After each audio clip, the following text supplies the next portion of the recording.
5, 4, 3, 2, 1, 0. How's it going, everybody? Welcome into the 52nd episode of the Skol Experience. That means tonight marks 1 year since we started doing this with GG Sports Podcast and Minnesota Sports Talk here. We're back again. We brought back JJ Vikings. Obviously JJ's friend of the show, been here a couple times, been around the block with us here. JJ, how are you doing this evening? And I already asked you how things were going in beautiful Boston or beautiful Massachusetts, and you said not so beautiful. Yeah. It's so beautiful to stay, but I am having a beautiful life, you know. There just you trying go. to be, let's go. Gonna be good wherever I am. So yep. Your Vikings are 5-4, coming off a nice victory. Our Vikings, come on. Our Vikings, yes. Yeah. Our Vikings Casey's a closet Lions fan. Casey's just a Greg Joseph fan. And, Greg Joseph. He's primarily a Lions fan. Uncle Dave, last time I checked, I saw you riding Kirk Cousins so hard. I feel like Uncle Dave is more of a Kirk fan than he is a Vikings fan. Oh, yeah. Shots fired already. Oh boy, quick. We gotten quick in here. Anyway, before this gets too violent in here, Jamie, what do you got? Yeah, let's do some shout outs here. So again, 50-second video. Of course, we had to have our boy JJ Vikings on for this one. What up, Sodak in the building, yo? We got Gary. I already regretted inviting him on. Joey Hawkins in the building. Let's go, Joey. We're here, man. We're here. 6:30 Central Time, right? Absolutely. Too evil. What's going on, dude? 5-12. Hey, you've doubled your win total from the start of the season, at least. More than doubled your win total from the start of the season. Michael O's in the building. I haven't seen you in a little bit, Michael O. What's going on, dude? Who else? Who am I missing here? Warlord of Art. What's going on, Warlord? I don't know if we've seen Warlord of Art in here before. Yeah, I am. Are you new to the channel? I am not. What's going on, dude? Welcome in. The McAndrews. He's spotty, but he comes on. Okay. Rated R show tonight. What do you think on that, JJ? Is it going to be rated R tonight? No, because I'm shimming it on my channel too. Well, he's already said we got to keep this. He's already said I was riding Kirk Cousins. I wonder what he meant by that. Maybe it is R-rated. What? MCA, let's go. New blood. Let's go. Welcome. Regardless if you've been here before or not, everybody always welcome to the Purple Gang. The best Vikings community on the internet. Let's go. So, like Casey was talking about, this team's 5-4, started 1-4. Go into two games that, we're one of the most impressive stretches, probably the most impressive stretch, which is hard to say after going 13-4 last year, that we've seen in KOC's career. And I think a lot of that is just because the way we've been winning these games, it hasn't been coming down, other than last week, I guess, coming down to the end of the games. What's your guys' thoughts right now? And like the quarterback situation with Dobbs starting, do we feel like he should be the one starting? What you guys got, JJ? What are you feeling? How you feel about everything that's going on right now? I'm still upset about the Jaren Hall injury. You know, I think he still had some good potential. He moved us on the field, but I did see a spark in Josh Dobbs, you know, and he's a smart guy. He's got great mobility, and he led us to a game-winning drive without even knowing like half the plays or the players. And that safety, though, that should not have happened, though, because Josh Dobbs had an opportunity to run out of the end zone, but he stopped midway. I'm not sure why he did that, but we still won the game with him, and I'm glad that he's at the position that he's in right now. And I think you roll with him for the rest of the season. And I'm sorry, Jaren Hall. I'm sorry. Okay. Interesting. Okay. That's the thing. It's like, a lot of times, obviously it depends on who you ask. You're going to get a couple different takes on that. At this point, my side of it is you can't, obviously with the concussion to Jaren Hall, he ain't going to make it back this week from the sounds of it. But even after that, I think it's really with what Josh Dobbs did this last Sunday. I do think it almost is the feeling of it's his job until he finds a way to lose it, which who knows, maybe after a full week of practice, he comes out this week and maybe he doesn't play well. And maybe they think, hey, Jaren Hall does give us the best chance to win. We can still have Dobbs our backup. And when he's, if he needs to go in there, he's shown he can do it on short notice. That's awesome. But Jaren Hall knows the offense. In that limited time we got to see him, he did run the offense well. But and then there's the argument, of course, that we know what Josh Dobbs is, and Jaren Hall is still a book yet to be written, which is also a very true point, and I see that side of it. But in my mind, I think it really does come down to the fact that it's hard to pull Josh Dobbs with what he did this last week. I mean, I do think they were awarded a good opportunity with the concussion. You should never say an injury is a good thing, but because if Jaren Hall isn't ready, which it doesn't look like he's going to be the backup this week, then Josh Dobbs gets this whole week, gets to go out and play. And this is almost I think I saw Dave tweeted earlier in this week. This is kind of his rehearsal game. Like, this is if he plays well, he keeps the job. If he comes out and he's shaky, then there's going to be a question about who starts, and that'll be something that Kevin O'Connell will have to answer. But at this point, I mean, at least they're going into the game. Josh Dobbs is going to. Yeah. Transition to me since I was referenced there. I think my statement was, if he plays good, win or lose, he plays good, we go with him again. But if he plays bad, it's you'd go straight back to Jaren Hall, I would think. But yeah, I mean, I get JJ's point. We go with him because we're optimistic that he'd keep this up. But we also got to remember he put us in that hole. And then thank God to the defense keeping it close and not giving up touchdowns. I mean, they took the ball on a 2-yard line off after his first fumble, and he got sacked on a 3-man rush. And that was kind of not a good start. And then he did give us a good drive. Comes out the second half. What does he do? He's not protecting the ball. But after that, it was like brilliance, sheer absolute brilliance the rest of the game, and just marveled at his poise and the throws he made, and and then the defense did let us down because they were gassed at the end of the game, and they let that long drive happen. They scored the touchdown, and then Dobbs picks up the defense. So that was what was so great about that game. Yeah, and that's what I agree with what Dave said. I agree with both of you said, because that's the thing with Josh Dobbs is like what JJ said right away. I mean, and you guys mentioned the safety and then him fumbling twice. Plus, he did have a botched snap, so which was 3 on fumbles, him. 2 lost. Yeah, and that he jumped on or whatever. So that's obviously, we have to give him a little bit of credit since it was the 5-day notice. But you are talking about a guy who's been in the NFL for 6 years. You're talking about a guy who, I don't know how many fumbles he had. He had 5 interceptions for the Cardinals. So, I mean, so he there is was a prone. stat. So there was a stat, and it was put out on Twitter that he is 3rd all time in most fumbles by a quarterback in his first 10 starts of his career. Yeah. He's 3rd so all he's time with 12. Dang, I didn't know that. And he had 5 picks. For Titans, because he didn't start in those first 5 years. He never really started. He didn't start any games until Tennessee last year, and he went 2 touchdowns, 2 interceptions with Arizona, 8 touchdowns, 5 interceptions, and now knowing he has 12 fumbles on top of that is a lot. So that means he obviously is turnover prone, and that's the one thing about him is obvious that when you look at any of his tape and stuff, I mean, this guy has all the abilities I've ever want out of a future quarterback. I mean, he can avoid like what he did on that 4th down to end up ultimately winning this game. Exactly what I've been hoping to see from our quarterback, avoiding pressure. He was able to escape a sack, get out of the pocket, and run for a first down on 4th down, and ultimately scoring. And he has a rocket of an arm. I mean, we talk about him being a rocket scientist, whatever, or engineer, whatever, but he has a rocket arm too. I do think he has what is concerned with him, even out of college, is his accuracy. And now that we know turnovers as well. So the chances of him being that guy, there's a good chance that Jaren Hall and Dobbs is not the future of the Vikings. But we have all that optimism that what if Dobbs comes in and he just balls out on which I do believe he does deserve that chance to do that because of what he did at the end of the game. At least one game, the dress rehearsal idea, I think that is a great example of it. Like, he is in the best situation he's ever been in his entire career with us Vikings this week.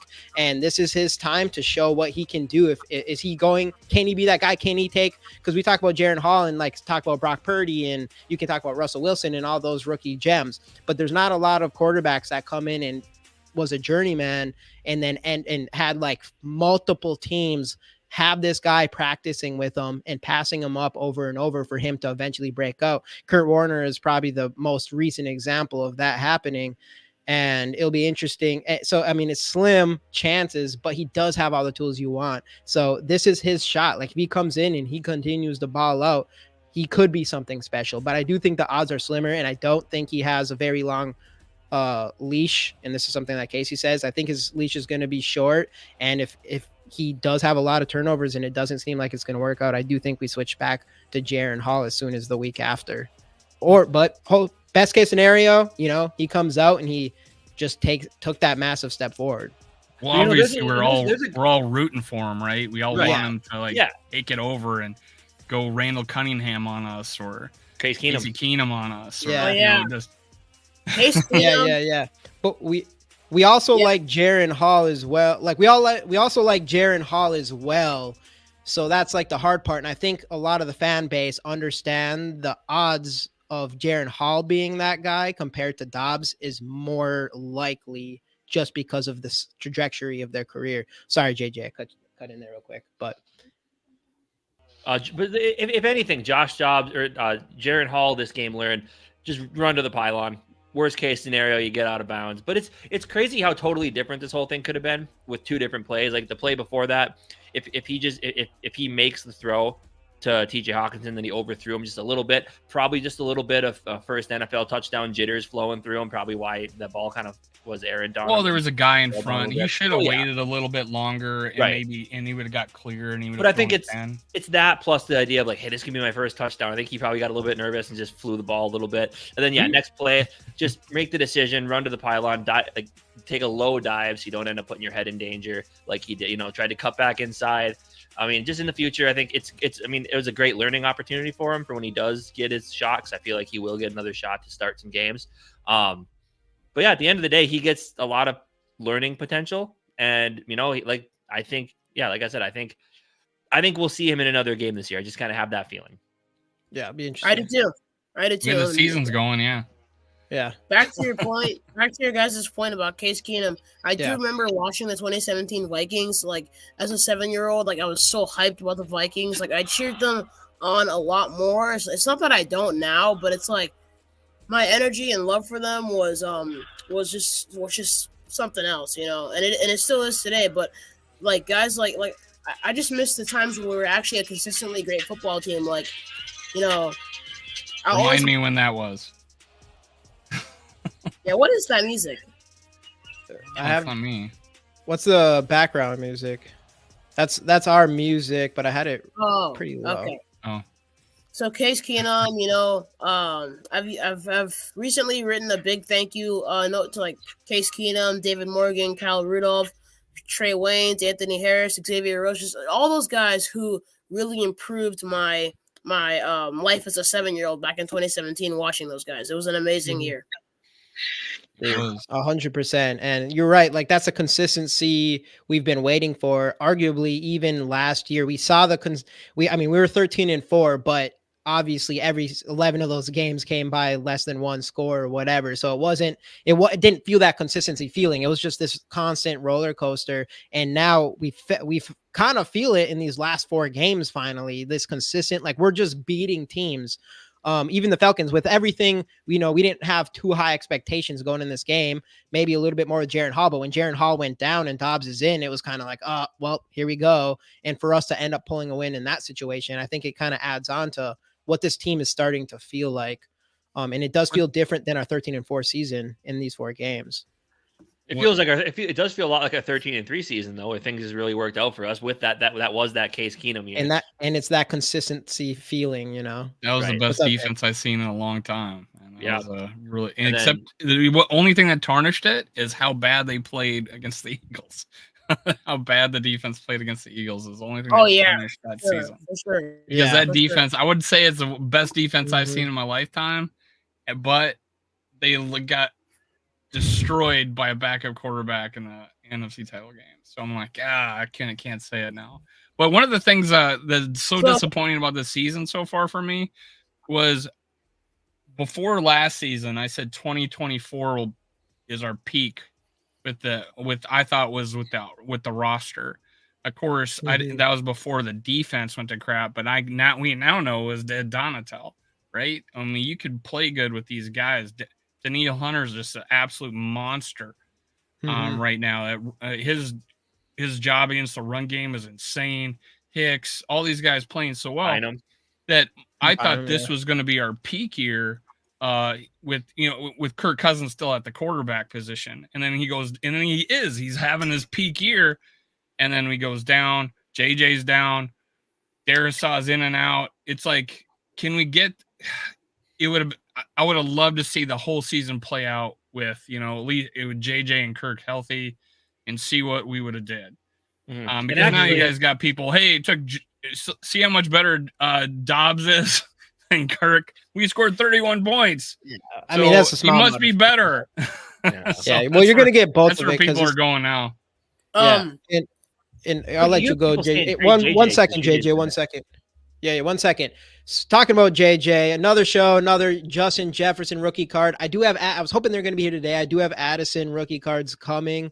So hopefully our next show we'll be able to do an Addison rookie card. But for now, JJ rookie card. Get those hashtag Skols in here.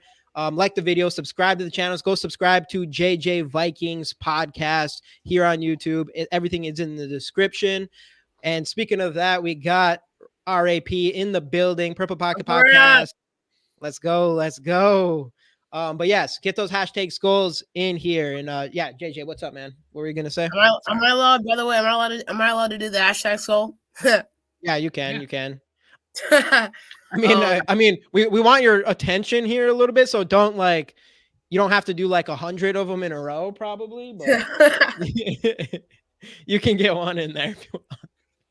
But Justin Jefferson, by the way, could be coming back against the Saints. And by the way, Uncle Dave, I understand that Uncle Dave is a father, so he'll understand that Justin Jefferson needs to spend some quality time with his son, Marshawn Lattimore, because he owns Lattimore. Oh, let's go! Sure, dang, I like that. That's one of the things that I wanted so bad for us to go in and destroy the Saints.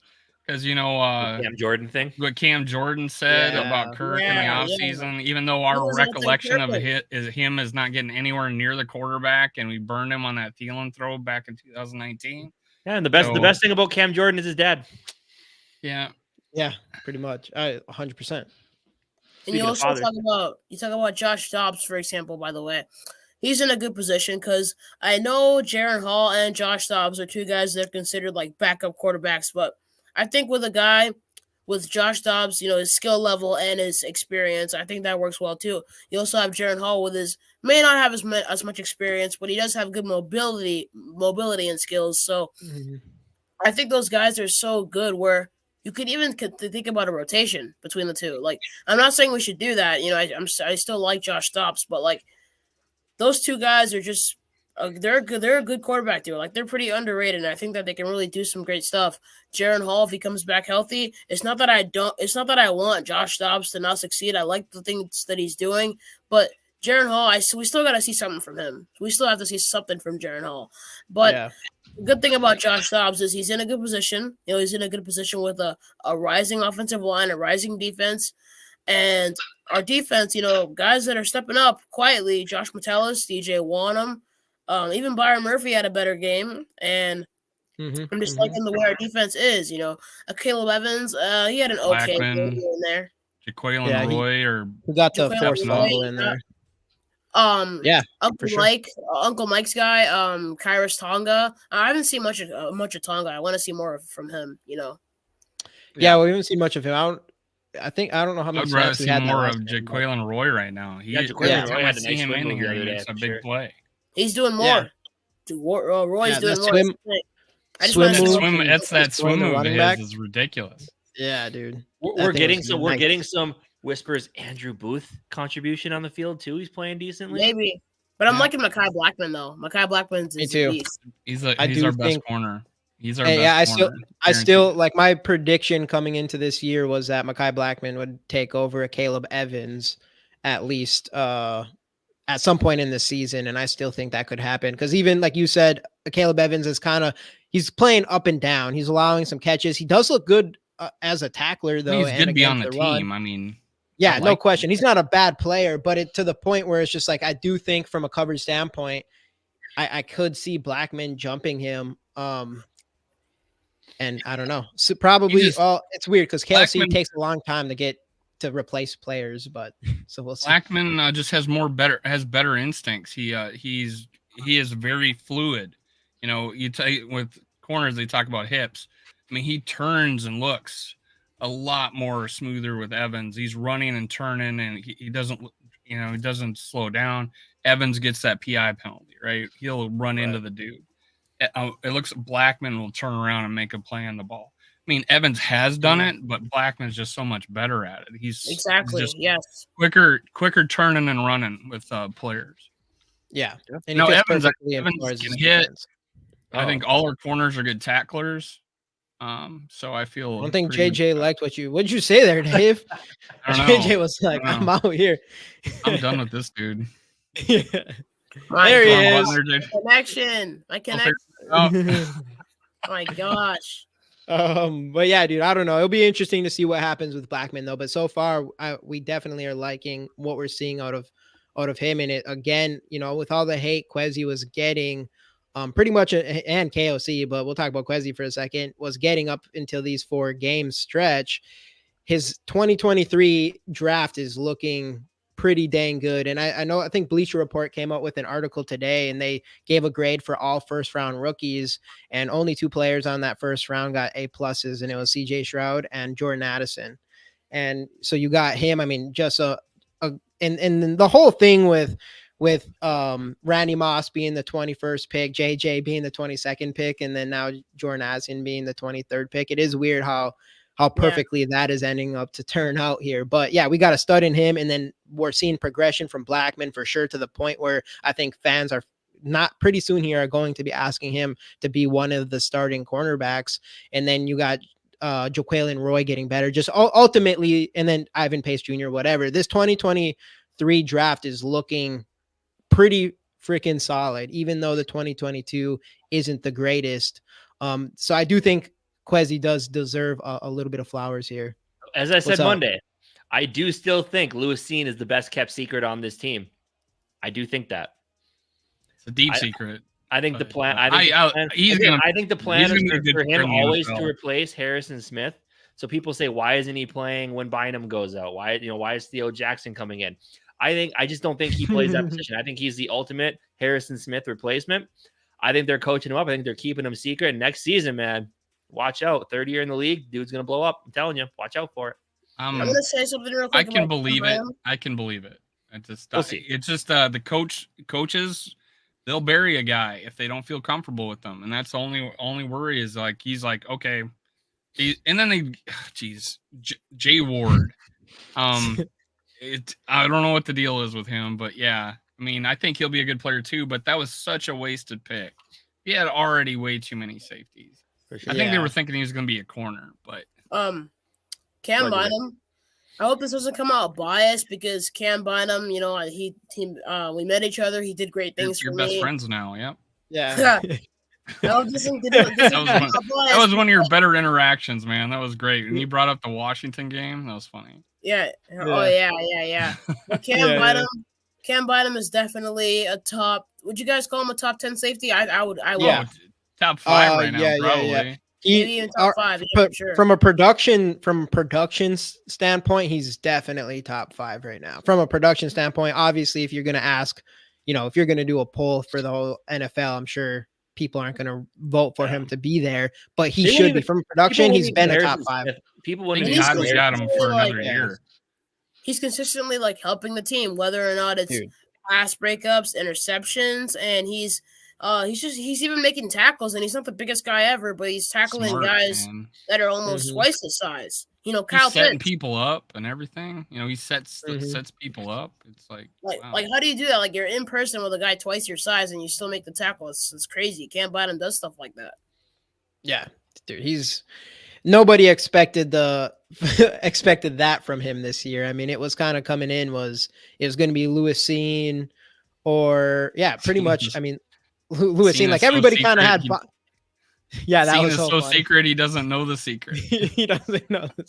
I know. I feel so bad too, because I had Lewis Cine over Cam Bynum back in 2022, and I regret that. A lot of people, I think most people, probably looked at Bynum as he's just Cam played pretty bad last year. Yeah, and I liked Cam Bynum a lot going into 2022.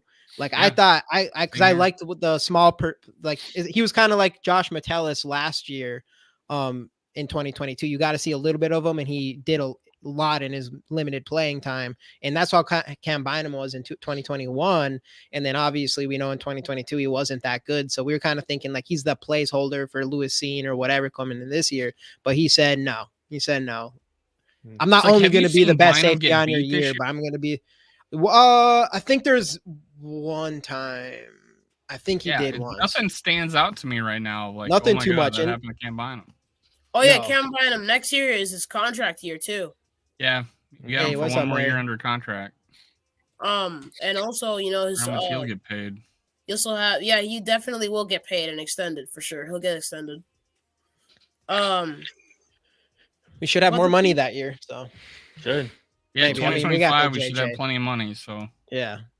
The Saints are not. The Saints, by the way, are not in a good position with cap space. They're not so bad. Are they still paying Drew Brees? What? I thought I'd heard for a while they were still like they're paying Drew Brees for like 2 or 3 years after he retired. Why? Because of the way his contract was structured. That is true, but by Two-Tone Tony, Bynum wants another. There is a chance that Bynum does ask for a contract after this year, too, which I could see that. But I mean, hey, you know, we'll be all right. I mean, when we go into 2023 with our future quarterback and Josh Dobbs, we're gonna have all kinds of money in 2024. Yeah. And if Josh Metellus can get a 2-year, $13 million contract, what tells you that Cam Bynum can't get more? That's fair. Yeah. I mean you want it has that I like his burst speed, his pursuit speed, and getting to the ball, forcing fumbles, recovering fumbles. Like he's all over, you know. And that's the biggest thing. He is all over. Like when they signed him, their plan was to do exactly what they're doing with him, be like that safety linebacker type. Yeah. What Jay Ward's supposed to also be eventually. Yeah, when he stops lining off offsides or falling under the kicker. Yeah, or doing that type of stuff. But no, we'll see. I mean, Josh Metellus. I mean, he's came in and he's played pretty good. You'd still see some mistakes out of him, I feel like. So it's not like a perfect season by any means, but still, for what we're using him as, solid. He's gotten burned a couple of times, like that Evans in the Bucks game, and then there was I forget what other game it was, but he got pretty beat too. Yeah. Mm-hmm. But anyway, so I know we were talking a lot about the players we have here, and talking a lot about the players that have gone in and out. But one thing that has been consistent here this entire year is the head coach, and I feel like I'm the best. I'm the best one to speak on Bradbury. Bradbury. He was out. Schlotman took over for him. But I went on a pretty hefty rant about a month and a half ago on Kevin O'Connell when we started as bad as we did. Just saying that. I mean, obviously, as I said, he's forgotten more football than I'll ever know. That old adage. But at the end of the day, from a fan's perspective, you're kind of looking at some of the stuff and you're like, man, he just. As a head coach, it almost feels like what Zimmer did. He's trying to be the play caller, and he's not really learning the ins and outs of the game. But I think over this last month of the season, probably since the winning streak started with back in Chicago, you really finally are starting to see the growth in him that you wanted to. And it all kind of culminated in this last week where the starter, your rookie starter, who you've been getting prepared to go all week long, gets injured after the first drive. You're putting in a guy who's been here for 5 days. The way Kevin O'Connell crafted this game plan and was able to operate basically by having him go to the huddle with the play, and then with the allotted time he had left over on his on the comm system, able to tell him what was going on with each receiver and which side of the field they were going to be on, and lead this team from a 0-3, 1-4 start to 5-4 with everything they've gone through with all the injuries, JJ, Kirk, all this stuff that normal teams are probably just packing it in, calling it a season. Like, it's just not our year. Let's move on to next year. He didn't let that happen. Everything he's done since, they started winning these games is doesn't matter who you want to be quarterback of this team next season or not. This is what you want. This is what I wanted to see when we were talking about him before. It's like when people are talking about tank or win, which do you do? This is what you wanted to see from your future leader of this franchise and of your coaching staff, is a guy who can take whatever he's dealt with and put everything out there and still find a way to win football games. So no matter who the quarterback is next year, this is how you want to see this season go, that we're still able to win games because of the coaching, because of what Kevin O'Connell is doing behind the scenes and on the field. And you just listen to the guy talk and you just feel he's a good leader and you feel like he's finally starting to put everything together. And I love what I'm seeing out of the guy, man. Absolutely love what I'm seeing out of him. And I think He turned it around in the San Fran game. he did. I honestly think the Vikings have something special here with Kevin O'Connell as head coach. I really do. Just from everything, leadership, everything else. I think he has the pulse of this team down. I think, a lot of times you think that positive attitude might get old. I don't think it will. I think eventually he will learn how to be a little more, because some people will worry, is he a little too soft? I think he'll eventually once he gets used to this job, I think that'll start to go away a little bit. But expert motivator, excellent knowledge of football. And he has kind of like Mary just said here, he has this team believing. He has his team working like people didn't want to leave at the trade deadline. Like Kwesi heard from players like, don't trade us. We want to be here. We have something special going here. Like that's what you want. And it sounds kind of soft, but at the end of the day, like culture is huge. And that's kind of what the Zimmer era lacked near the end, is people just didn't get along. And now I don't know. I think Kevin O'Connell is showing that no matter who the quarterback is, he is the guy that's destined to lead this team. And I love it. I hope he's my forever coach. Yeah, I hope so. Oh yeah, he should be coach of the year. Kevin O'Connell should definitely be coach of the year. If they make the playoffs, absolutely. Absolutely. I'd say if you make the playoffs, well, it's gonna be hard, because the Lions coach, and then I guess the Texans, if those guys make the playoffs. Still, but the adversity, like that, all that, your quarterback Kirk Cousins going down. We had more expectations, right? Going into the season, but the way we started, but like not made as the much playoffs. As the Lions, I guess. Probably not as much as the Lions. Not nearly as much as the Lions. Well, we personally did. Well, true. But the outside sources had the Lions, which we're still gonna. They're 6-2, and we're 5-4. Yep, we have a chance. Well, I stated on Twitter them twice. If he makes the playoffs, he's the coach of the year. But I'm just saying those are the other two like candidates that come to mind. Yeah, and Brian Flores again. Brandt, is he a Lions fan? Who? I know he really likes Kirk Cousins and stuff, but Kyle Brandt's he was kind of dogging us a little bit. I don't know. From Good Morning Football. Yeah, I thought he was. He's a Kirk guy. He's a big Kirk guy. Oh, he says he's tweeted out Kirk Cousins is his favorite player. Yeah. But coach of the year, he was like, nah, I don't like my team's 0-3 to start the season, or I don't like my coach's 0-3 to start the season. So that's so he went with the Texans coach. Right. Brian Flores is a stud though too. Jody, obviously that's one thing with him. It does feel like I think for sure that there's going to be teams calling for him to be a head coach again. So I mean, we probably won't get to see him next year, just especially if the defense keeps playing the way they are, because how he turned around arguably the worst defense from last season, the way he did to be top 15 now. Is insane. We were just happy if they made top 20 this season, and they're top 15 right now. So I would say not even arguably. It was like the worst defense in the league last year. Yeah, and I only said arguably just because PFF gave them a better grade, but they were the worst scoring defense. But they were at the bottom regardless. So that's a huge one. But what were you gonna say, JJ?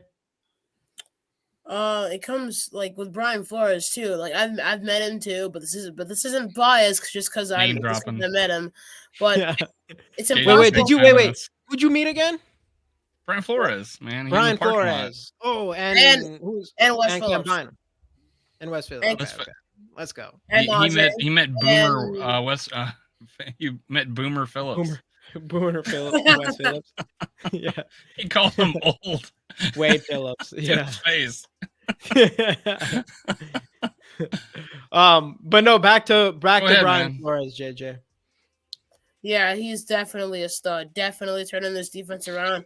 I think, in my opinion, he's the reason why we have the 5 wins that we have. That's fair. Well, especially when the offense 100%. Turns the ball over twice in their territory after Dobbs comes in, and we hold them to field goals every time. Like, that's huge. Yeah. Massive. We weren't doing last year. And you can still tell, like, we have, I don't know where we're at now with blitz rate, but I'm assuming we're still up there. Oh, by double the next team. By the next team. But we're not really, outside of Daniil Hunter, we're having a hard, and we've seen some from Wanham and, a couple from here, other players here and there, but we're not really seeing them get home. Like, it does show you that Brian Flores is doing a lot with not a lot of pass rushing, like players with great pass rushing abilities other than Danielle Hunter. And I would say, I mean, Ivan Pace definitely is bringing it as far as that goes. He's just not getting actually to the quarterback, but it does show a lot about Flores to kind of keeping on the pressure and stuff with knowing you don't have the best pass rushers on this team too. So that's something else that's big about him. It's just, man, Well, and his blitz scheming more every than- game. We both blitz more than anybody, but we also drop 8 more than anybody. Yeah, that is like the interesting Crazy. thing. Yeah, which I love because that means he's doing his job. He's planning it specifically for situations. Rather than like last year when it was rush 4, every single play, 10 yards off the ball, rush 4, 10 yards off the ball. Yeah, it's crazy. And he's doing a lot of the same players we had last year. What is Too Evil yapping about in that chat, Mike? He's saying Danielle Hunter's going to be gone in the offseason. I mean, they're going to have to pay him. I mean, obviously, they're going to have to pay him if he wants, if they want to keep him. It'll be depends on obviously if we make playoffs and we feel, and it's not just like we're out in one round, you are probably going to be looking a little bit. It's going to be still. So there's always this thing about this competitive rebuild, and it was like in the first 4 games, it was like I think we need to head more towards the rebuild side of this whole competitive rebuild thing. But if we make it to playoffs and if that was the case, though, if that was the case and it was towards rebuild, I thought Danielle Hunter would probably be gone. But if we make it to playoffs and we actually look like, oh, shoot, like our team is actually a good team. It's not, a fake team like people wanted to call us last year.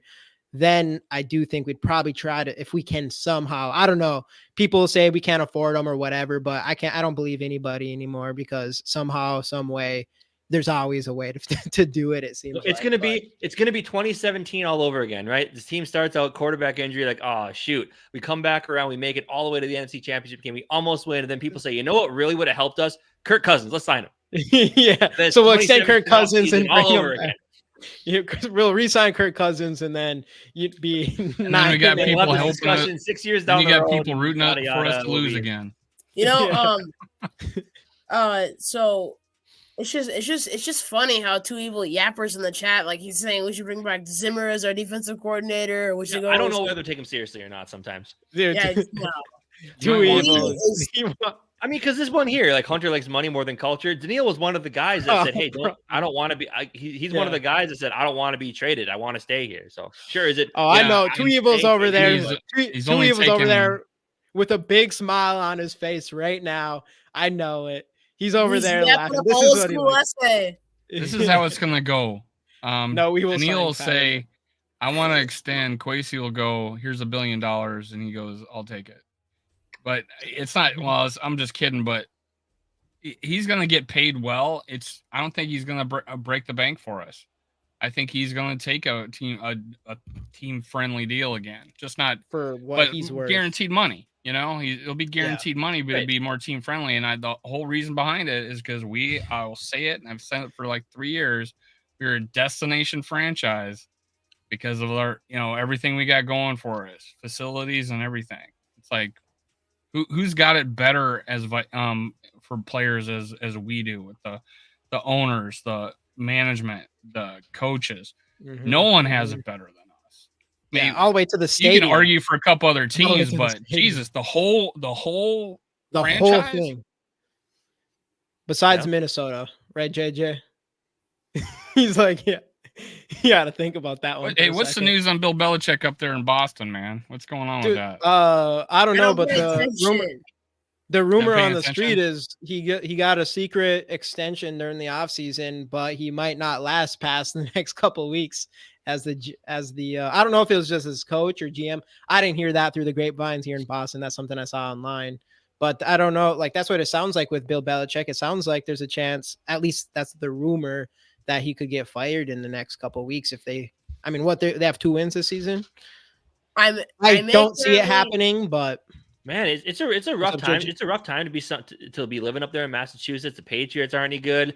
Your Celtics are licking their wounds from the. I know. I need Mateo in this chat. I've been waiting for Mateo in this chat because he's a Celtics fan, and I've been waiting for and the Wolves absolutely had their, they didn't absolutely have their way with Yeah. them. They barely beat them, but still, man. But what's up, JJ?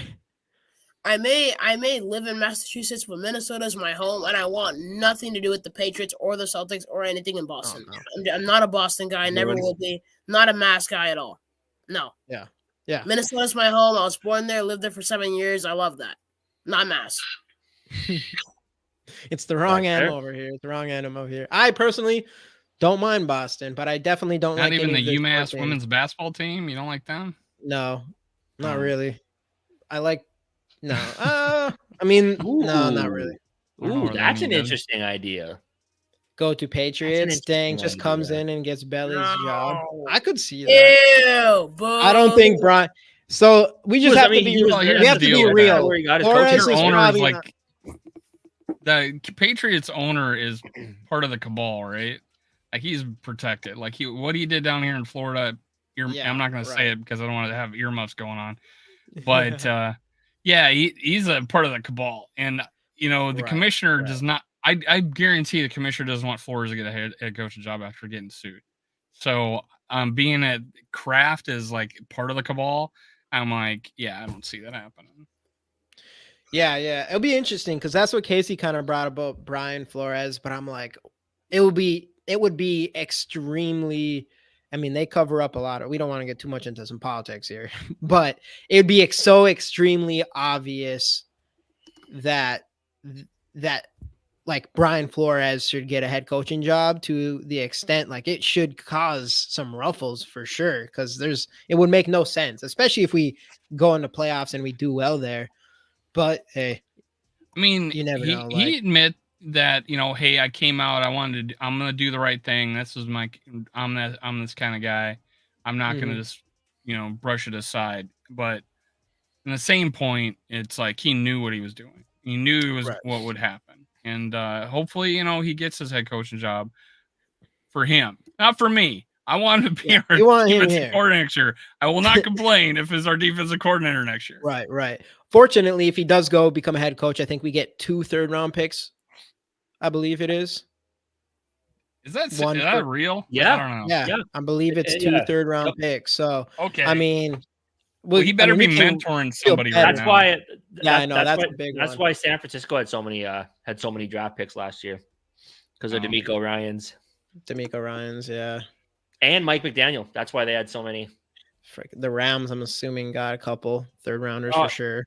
No, it's got to be a minority coach. Don't you see? Really? I did not know that. Yep. I didn't know that. Yep. It has to be a minority coach. Part of their initiative. All right.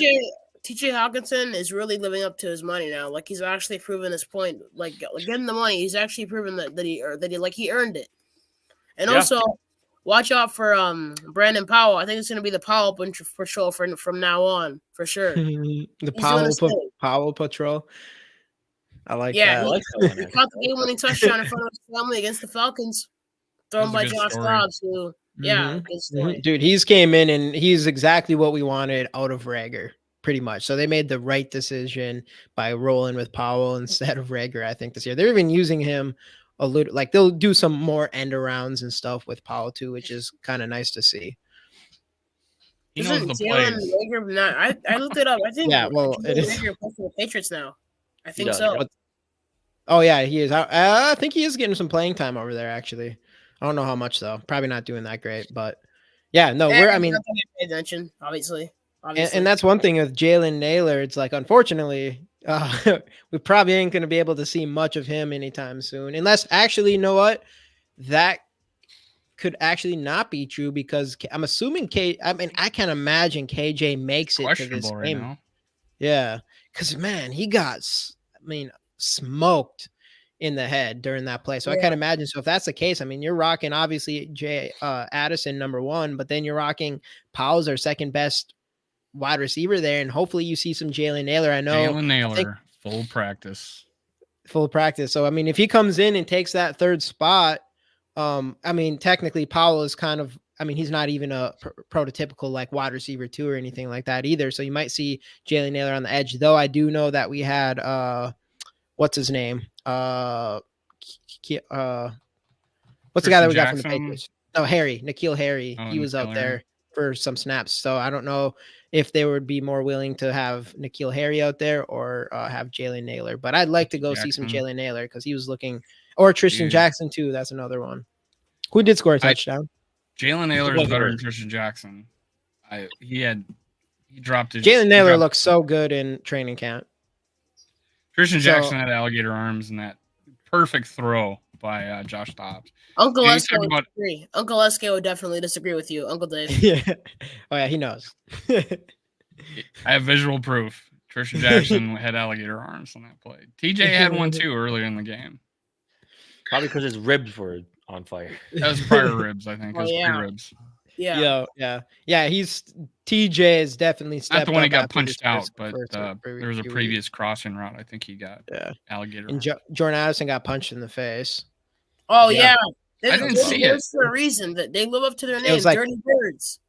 Yeah, Dirty Birds. That was one of Freaking them. they Yeah, went- it was he dropped the pass and it was like another one where he got Was that the dropped bobble? the pass and it was kind of like it was like a bobble and then he Middle got of the hit. field bobble. Yep. That one, if you watch it, they punched him right in the helmet. Okay, I didn't know Well, that. no. I was like, oh my god, he bobbled it and dropped it basically. But he got hit. That's why he dropped it. But I didn't realize he got hit in the face. They went on a full. They did the full-on Roman Reigns moveset there. Superman punched to the face, and then the other guy just freaking like Superman speared freaking KJ right in the head. I'm surprised they haven't come out with any fines on those dudes. Chris Reed, full practice. Yeah, because we got Christian Darrisaw. Yeah, I mean, let's actually rotate our way to this Saints game a little harder here. I know Christian Darrisaw was limited participation, I believe, today, which we really like to see him back because he actually made was it NFL.com's top or what would it be called? Like first team all pro so far. For mid-season or whatever, mid-season all-pro team, that's what it is. And Christian Darrisaw was the one Viking that ended up making that lineup there. So I mean, that just shows you how good he is, and it'd be nice to have him back to help protect Darrisaw. Even though Quisenberry played a solid game last week, honestly, even though the rest of our offensive line was not too great in this game. I give him credit for that fourth down run because he's the one that let his guy go to almost hack Dobbs so he would scramble so he'd go get that first down. Yeah, true. Quisenberry whiffed. Quisenberry, yeah. So there's one play that wasn't. I give credit Quisenberry for that. Yeah. Absolutely. But yeah, I mean, to the Saints games, I mean, what do y'all feel? I mean, obviously we have momentum coming in here. The Saints, they don't seem that special of a team, but they still have a pretty dang good defense. I'm not really worried about Derek Carr as the quarterback, but he does have some weapons in Alvin Kamara, Chris Olave, Michael Thomas, all those guys. And how are you guys feeling going into this game? And he doesn't. I think we get this win. But that's the thing. Go. Derek Carr doesn't scare you, but Taysom Hill does. I hate Taysom Hill with every inch of my being because he's so annoying. But their trickery was it was so annoying. Their trickery. Yes, but he's he's a guy they'll put in there. He can do everything. He can throw. He can run. He can catch the ball. He's a huge body. He worries me a little bit. He worries me a lot. He ran Breeze out of town. What's that? He ran Breeze out of town. Right? Yeah, I know. But I mean, he did work out 19. He was their whole freaking team in that playoff game. It was nuts, man. He's actually scares me a little bit. I do feel like as much as I want Christian Darrisaw back, and I do want him back for sure, I'm just glad with the way that David Questenberry did hold up against the Falcons with an 86.6 PFF grade in terms of pass blocking. He only allowed one pressure and one hurry. Pretty sure that's what the stat was. Mm-hmm. And that's hopefully hold up. And the pressure led to one of the most amazing plays we've had all year. Yeah. Hopefully he can hold up against Cam Jordan because that's one of the guys you got to worry about. Cam Jordan eats really well against us most of the time. But you got to watch out for him, and then obviously it'll be really interesting. I mean, because I'm guessing it'll probably be Addison against Lattimore most of the time. That's going to be a real fun matchup to watch. Because I know that too. Addison says that too. Addison looks cornerback proof at this point. Yeah, he beat Jay Ward, beat Jair Alexander. He's going to beat Marshawn Lattimore without a doubt. Dude, I was on that NFC round table with those dudes over an Outdated or whatever they call themselves, and that Packer fan was ridiculous.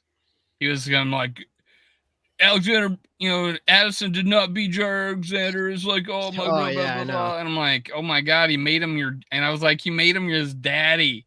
He Lambeau leaped as a rookie. This is gonna go down in the annals of time. Yeah. And Jair Alexander said he's lined in the backfield. Maybe they should have. Packers fan was ridiculous. Maybe they should have given him some safety help.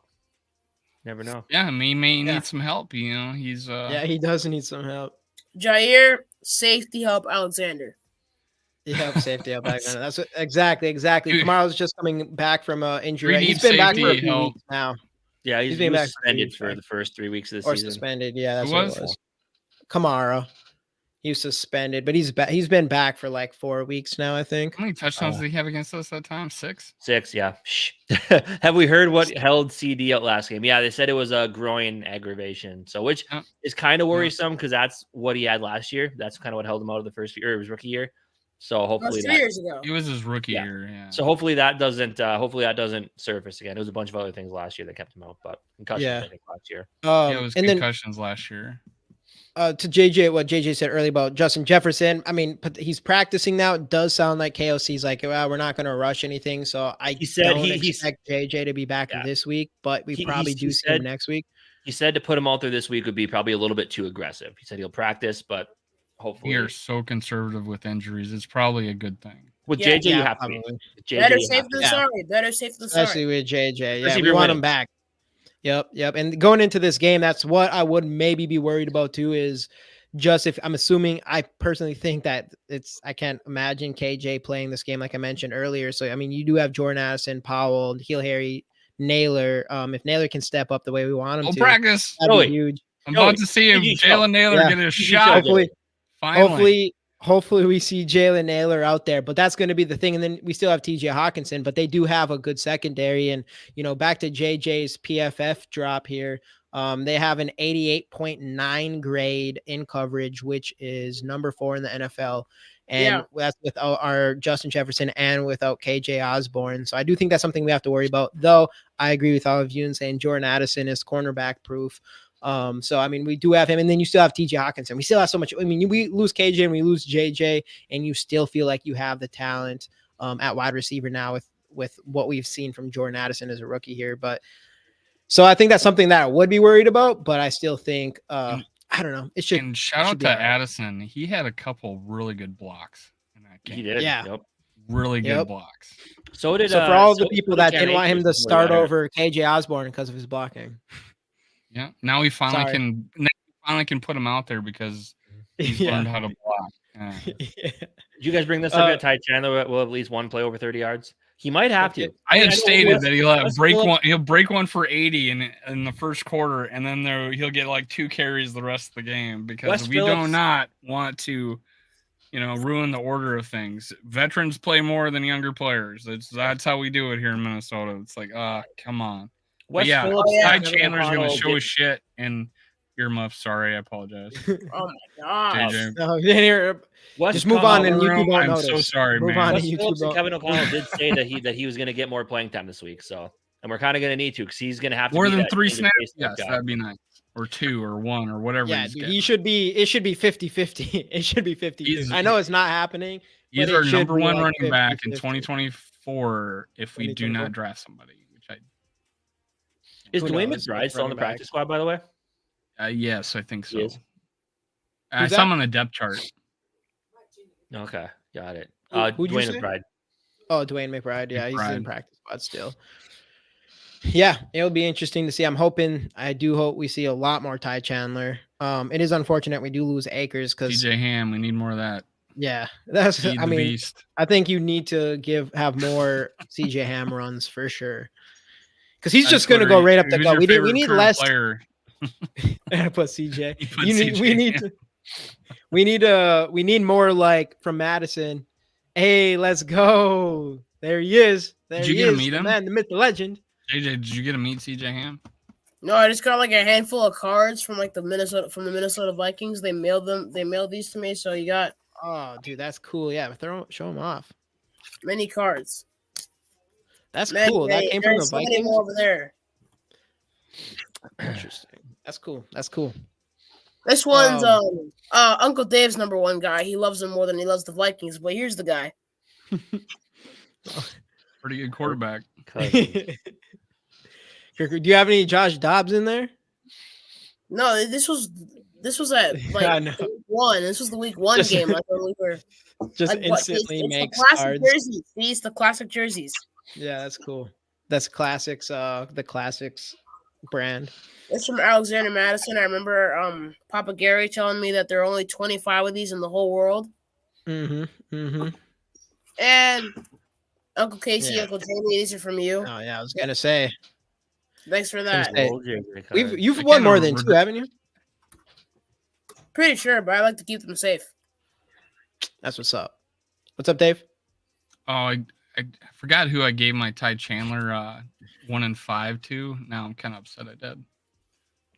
Oh yeah, you gave it Remember away. that? I know. I don't have. I almost went and bought some Jaren Hall cards before last game, and now is. I mean, depending on how Dobbs does, it's probably a good time. Like if you felt like Dobbs isn't going to be much, and then you think Jaren Hall is going to come back, it'd be the perfect time to buy Jaren Hall cards right now.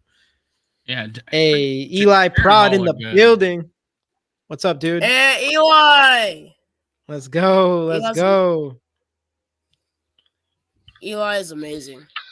Wentz game we resurrected. Are you gonna be watching a lot of Rams games? Too evil. I think it's I'm gonna put in hashtag Skol real quick. Hashtag evil. Skol. I think it's hilarious that you hate Kirk, but you love Carson Wentz. Exactly. It is though. It's so funny because the way he yappers in the chat, it's supposed to be annoying, but he makes it funny. And in real life, this guy's amazing. Like he should not be named Too Evil at all because he is not evil. He's an amazing guy, and he helped Uncle Rap get a hotel in Minneapolis, St. Paul. Hey, Vikings fan 1, 2, 3. Exactly to your point, JJ, and that's why we know when Too Evil says this stuff. That's why we know he isn't 100% serious because we know you, Too Evil. We know you, Paul. Yeah, we but know before you. we met you, I didn't know what to think of Hey, you. Justin Jefferson, like, oh, come on, get out of here. Tanking is for losers. Taking is for losers. I must be blocked by a lot of these dudes. I don't see them in the chat. No, it's just because we have like the full chat here. You're just seeing whatever channel you're watching on. You're just seeing the chat from that page, I think. Hey, what's going on? Like, Skol for life. Chat from What's up? all 3 viewership channels is why that is. Unless maybe they do. If he's watching the StreamYard, he should be seeing it. I don't know how that works. Because I think you do only see. I think you whatever only channel see you're watching, you only see the people. Yeah, that you are only in that see the channel's people chat. that are in there. Because I don't think you can see the whole StreamYard message board. Nope, only we can.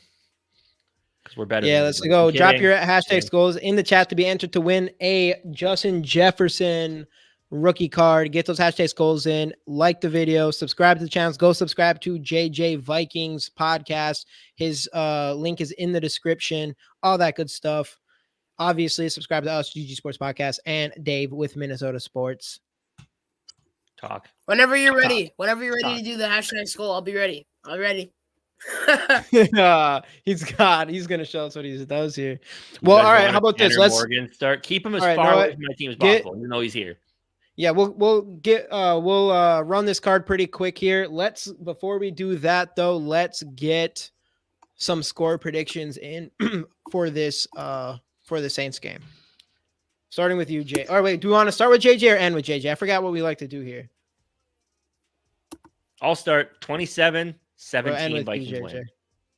27-17. Solid. What are you feeling? 24-17. Backing off. And I want Dobbs. Stat prediction too. Casey. Dobbs is gonna be probably like 180 to 200 yards, 2 touchdowns, maybe 1 turnover. I'll give him like 50. I'll give him like 40-ish on the ground. Okay, I like it. Well, how are you feeling, Dave? The Saints have a tough defense though, so it will be a little tough. I had us winning 24-20. Dobbs, I said he'd get 2 touchdowns, 1 throwing, 1 rushing. And I agree with Casey. I think 185. And 40, 50 yards rushing. Okay. I'll go with. We better have a freaking running game this week. I'm gonna say 20. I like 24. I'm gonna say 24. You said 24-20. I'm gonna say 24-17. I'll say we'll win by a touchdown.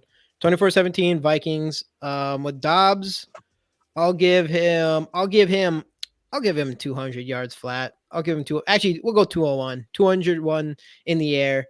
We'll be a little optimistic here. I like the 2 touchdowns passing. I like the 1 touchdown on the ground, but I'm going to give him, and I like 40 in the 40s on the ground as well, but I'm going to give him 2 turnovers. I'm going to give him an interception, and I'm going to get him a strip sack. So not too optimistic at the end. Whoa, whoa. We'll see. He's got to prove me wrong. Hey, I gave him good stats outside of that. So if he can figure out the turnover thing, who knows where he could end up, man. What do you think, JJ? What do you think? Yeah, you guys pretty much. I don't know if Uncle Jamie and I are reading minds, but my score prediction is also 24-17. Okay. Great minds think alike. I have Josh Dobbs going 170 to 180 for two touchdowns, and I'm liking the 1 rushing touchdown. I'll stick with that too, and 40 to 70 rushing yards. Wow. So we're getting. So if he ends up with between 150, 200 yards, 2 touchdowns thrown and 1 rushing touchdown. Us as a podcast today nailed it. So we're rooting for the 2 touchdowns, one on the ground, 100%. I'm prepared for us to not have a stable running game though. That I'm prepared for. Mm-hmm.